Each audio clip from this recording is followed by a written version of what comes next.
source d'énergie arc-en-ciel. Mais hélas, il y a certaines personnes qui ont toujours pensé que la bénédiction renvoyait à avoir une belle maison,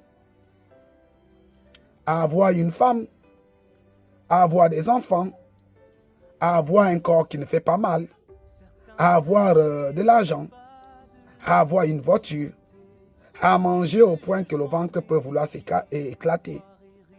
Au fait, cela n'est pas mauvais.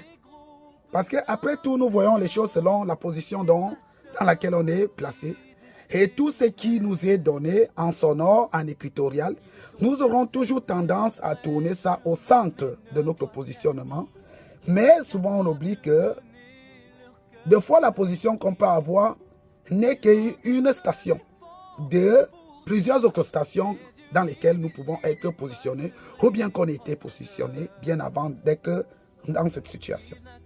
C'est pourquoi ceci n'est pas regrettable d'entendre quelqu'un te dire « je suis béni ». Il dit « je suis béni », ça veut dire le Yeshua est en lui source de bénédiction.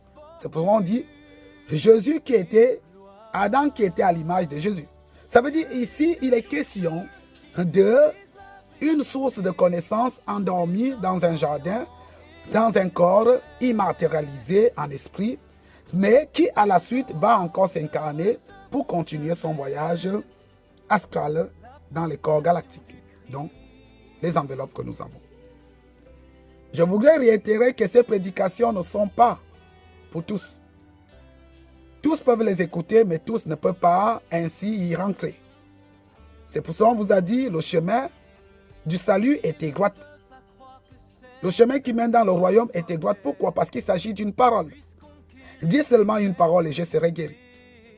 Mais comme l'homme est source d'une parole dans laquelle il y a plusieurs facultés qu'on appelle dons d'esprit, dont des canaux de véhiculation de cette parole multiplicatrice, car soyez féconds. Soyez féconds ici ne renvoie pas au symbolisme dont plusieurs peuvent se personnifier. Mais ce n'est pas là. Ça encore, c'est d'autres propos. Restons sur la bénédiction. Alors, nous étions sur la base de ceux qui croient que la bénédiction, c'est d'avoir une voiture. Mais pouvons-nous nous partager aussi ceci? Ceci est bon pour celui qui pense que la voiture est plus importante que lui. Mais s'il réalisait un temps soit peu que la voiture est une concession de lui lorsqu'il était encore primitif. Donc un enfant, on a juste pris cette imagerie et on a capté le fonctionnement intérieur pour faire une voiture. Il comprendra qu'il ne peut pas être asservi par une telle idéologie.